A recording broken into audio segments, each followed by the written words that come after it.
All right. Now, top 10 tactical link building tips, right? We started this off talking about like link building is hard and it's legal and no one cares. Guy mentioned page rank sculpting, etc., and domain rank in the earlier session.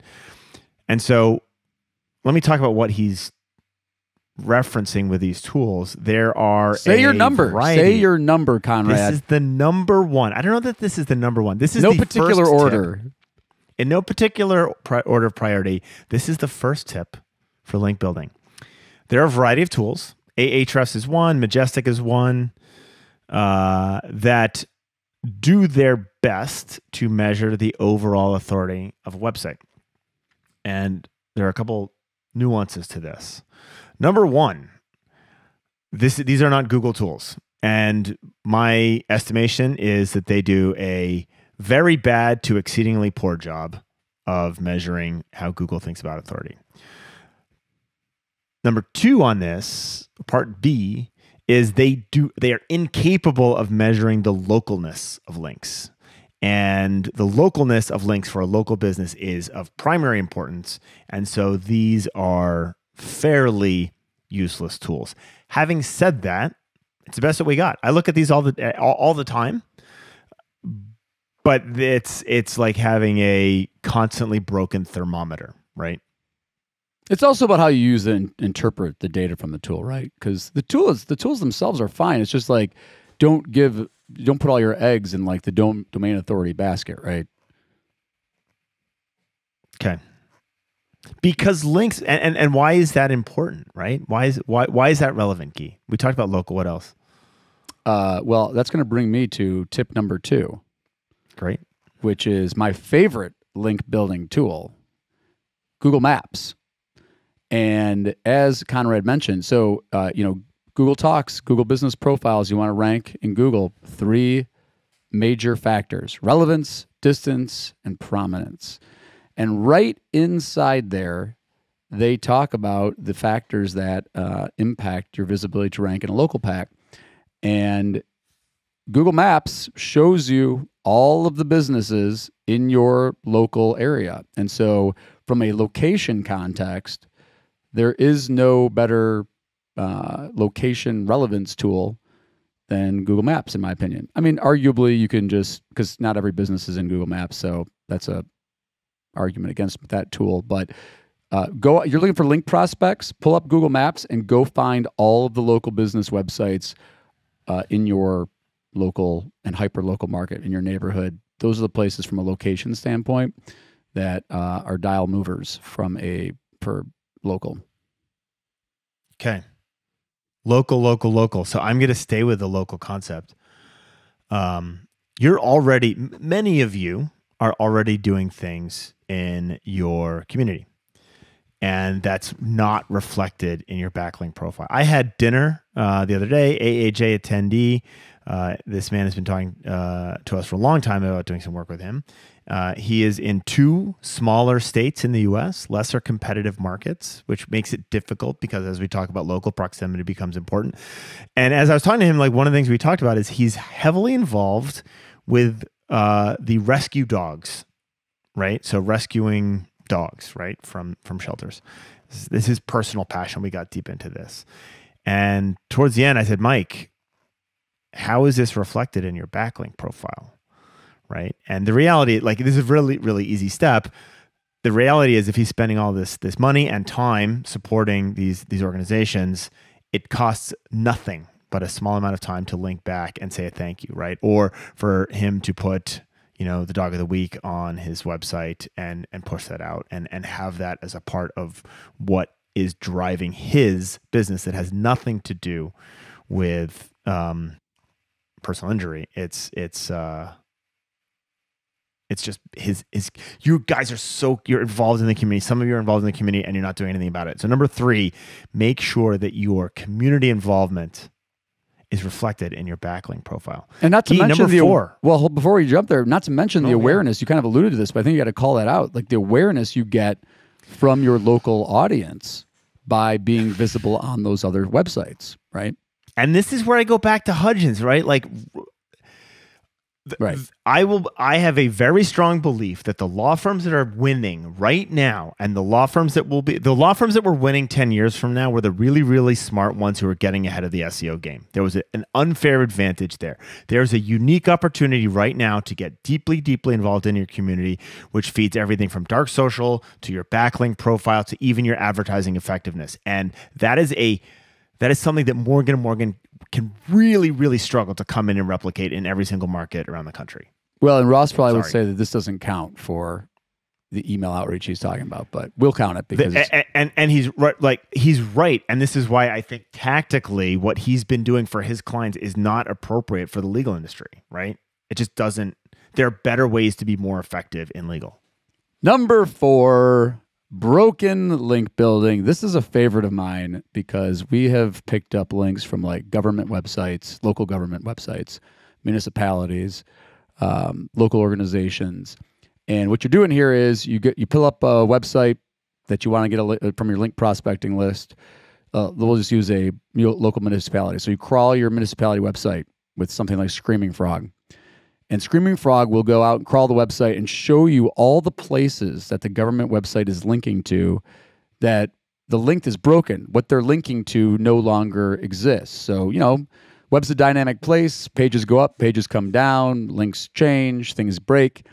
And so when you find these broken links, say you've got something you can replicate on your site, you just hit up the local municipality and be like, hey, we noticed that your website's got a broken link on it. Well, good news. We actually have exactly what you used to be linking to on our own website. And here you go. You just replace it. Oh, thanks. Now, here's the thing. And this is a point that Conrad alluded to earlier. No one wants to link to your law firm website. So usually if we do this, you've got to rethink the theme of the section of your site that you're going to use for resources, especially if you're like a heavy, me, we're awesome, $10 million verdicts. Because you think about it, like that local municipality is going to be like, wait a minute, this reads more like an ad than it reads like a resource. And so you got to strip some of that stuff off. Other alternative is that, you can build your moat, right? Create a new website with local resource type stuff. And now you've got linkable assets that you can use back to your own site. But ideally, you're getting this back to a subpage on your own main firm site, because you want that authority to be concentrated in that single site versus spread out. But keep in mind, people aren't going to link to it if it's like big pictures of exploding cars behind you with $10 million verdicts and hammers flying all over the place. Hammers? The Texas hammer. Texas comes up twice today. Well, there's hammers all over the country. It's not just Texas. I know there's... Don't get nailed. National hammers. Don't get nailed. That is here. There's a little advertising idea. Yeah. If you're in a hammer market, that's memorable. Here we are talking about it. So must an ad that goes up that says "Don't get nailed." Anyway, that was number 4. What I thought you were going to talk about for number 4 when it said broken links on the program. This one's even easier. If your own pages are broken and they have links pointing to them, totally. Just run an Ahrefs. This happens all the time. Run an Ahrefs report. You'll find all the pages that you have that have links going to it that are broken. This happens all the time with the ex-lawyer, right? Oh, Murphy's an asshole. He left us. He got fired. We took his profile page down. But Murphy, because he talked all the time or was really engaged in his local community or whatever it might have been, had lots of links pointing to his page. Now you've got a page with broken links on it, right? So the simple thing to do is redirect that page of Murphy's back to the home page or somewhere else. But if that 404 is out, like sad no trombone. Links for you. No link equity for you. So that's like layup, basic stuff. Get your layups. Don't you love when you run an Ahrefs on a prospect and you run into this and you can show them in real time, like, hey, here's your page that's broken. Here are all these links going to your site that are broken. This is like 101 stuff. Okay. Number 5, directory links. So there are lots of directories out there, Guy. We were talking about internet brands. That's a big directory. A lot of those directories will sell the value of the directory because of the link that you get. I can tell you at Avvo, one of the things that Avvo deliberately did from trying to get engagement from lawyers, which basically meant claim your profile and do our work for us by filling it out in detail so we give you a different score. they were using the filling out the profile in order to get that directory link, right? Back to the website. So they work, right? Some of them are expensive. Isn't this a paid link though, Guy? Should we avoid the paid directory links for the link? Well, maybe it is, and those sites are supposed to be, no following them. But here's what I'm going to tell you. So first of all, some of like the non-paid directory profiles, it's literally just set up your profile and you have to even pay for it. If you pay for it, if they're selling links and they're publicly selling links, like, yeah, I think there's problems with that. But here's my thing. And this is another thing too. We talked about this in the context of page authority. Ignore follow and no follow. I don't care. If you get a no follow, yeah. Hold on. So great point. Hey, Guy, what the heck is follow versus no follow? I don't understand. I'm just a simple lawyer listening to these amazing podcasters. So essentially, no follow is a way to tell Google, don't count this link, right? And Google says it's a hint, but people have interpreted that, link building people have interpreted that to say, no follow links are valueless, they don't affect page rank, they don't matter, blah, blah, blah. And, it's funny, Google big data machine here, you don't think that they're crawling Wikipedia, and I mean, you see Wikipedia in Search Console, so they're wasting a whole lot of crawl resources by crawling Wikipedia and not counting any of those links if they're trying to understand what the web looks like. Same thing with, on the local level, a lot of like local news sites, their SEO person came in and said, oh, we don't link out anymore. And it's like, so you don't think that any of the links you're getting from local news sites when you're interviewed and stuff, those don't matter because they're no followed? Come on, folks. You're smarter than that. Don't just ignore sites that are no follow. A lot of directories, especially if it's a paid listing, because they're supposed to, they will either mark it no follow or mark it sponsored. That they're doing what they're supposed to be doing, but don't discount the value of that. Google wants to see you showing up and all, especially the majors. Like, I wouldn't go crazy with directory listings, but the majors, especially major legal specific directories, got to be there. Table stakes. Everybody's there. So Guy just brought up a really important point. The relevance of that site that link is coming from, right?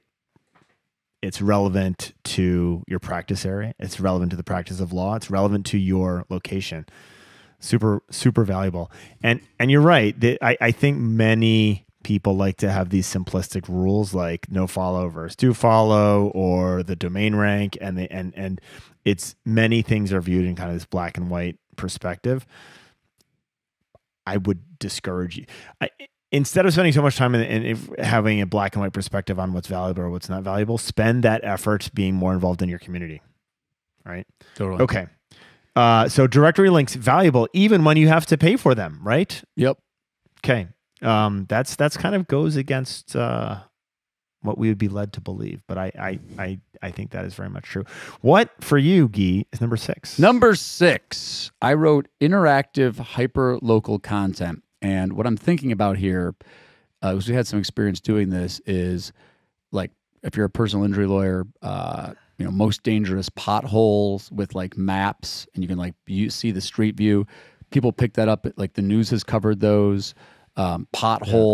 Interactive pothole maps, bike crash maps, really any kind of like data visualization. You can pull data from like your state police on crash statistics and put that up there. Because remember, you got to think about it in terms of like who's linking, and some of the places you want to link are local websites, local news websites, local bloggers. And so when they're doing their research, guess where they're going? They're going to Google and they're searching for things like crash map. Where do most crashes happen? Where are the most potholes in our area? And if you got an interesting thing, because remember, I mean, a lot of, in many respects, link building is, from a content standpoint, it's just marketing and PR. And so instead of just having like this, blog post or like static content, putting something interesting on your site that's interactive, or it's a visualization. That's the content marketing we've seen on the local level that really can work very well. Number 7 for me is cause marketing. Get involved in something that you care about. I will use we talked about this last time. There's so many things you can get involved in at the local level. We talked about puppies too much. You can talk about there's so many. It could be the PTSA. Like that's a I think fairly innocuous group. Maybe in your community. Oh man, I did stay away from the PTSA. But you can get really involved. Get involved in politics. Politics works for link building, right? Run a campaign, lose, redirect your campaign website back to your bio page. Get involved and get really involved in something, whether it's your kid's sports or Challenge Athletes Foundation, whatever it is, like get involved in a cause, because that makes the legal that you do much warmer to link to. And there are people who care about it, right? Totally. Number 8, competitive link analysis. So this is kind of one of those table stakes ones. Essentially what you're doing is, first, you got to identify competitive websites that are ranking for the queries that you want to rank for. Go throw them into all of the backlink tools, because remember, none of the backlink tools, none of the backlink third-party backlink indices show up full picture, so you got to run them all and pull all of those links, all the different domains, see how your competitors are getting links. Don't copy their link profiles verbatim. They probably have a bunch of spammy links in there that aren't worth your time. In fact, could get you in trouble. But where you see creative things that your competition is doing, especially with respect to local and sponsorships, remember those sites, like if we believe that links are a big factor, then the links that are driving those sites to rank are good link targets for you to go after. And so we still do a lot of competitive link building. I will say this though, it's kind of table stakes, because you really need to find the links your competitors don't have. But if you're just getting started, they'll show you the directories they're listing on. They'll show you some of the news coverage they've got. Those are great ways to start understanding what the local link landscape looks like, and prioritize those sites that are that meet these criteria we're talking about from both topical and location relevance, and go hunt those down and start building links on those sites your competitors have. Number 9 for me is what influencer link building. Build relationships with people who are major influencers in your community. There are lots of lawyers who are doing a really, really great job at this. And having their content, and again, this moves way outside of the legal content, right? But profiling is very simplistic. You're going to profile a new small local business every single week on your website because you want to support the small businesses of Sheboygan, right? And that is a great way to not only engage in the community, but actually drive links, because everyone likes to learn about themselves, right? And so, or see themselves written about or talked about or video interviewed, right? And so that is a great way to drive links back to your site that has, again, I'm moving outside of I am an immigration lawyer or I'm a car accident lawyer. I am a lawyer in Sheboygan and I am supporting the small business community, and here's some amazing people in that community that will drive links. And number 10. Number 10. And it's kind of piling on because we've talked about it a lot, but I've got one additional specific tip. Focus on relevance. Forget about all the metrics we talked about in terms of scoring. Forget about follow versus no follow and all that jazz.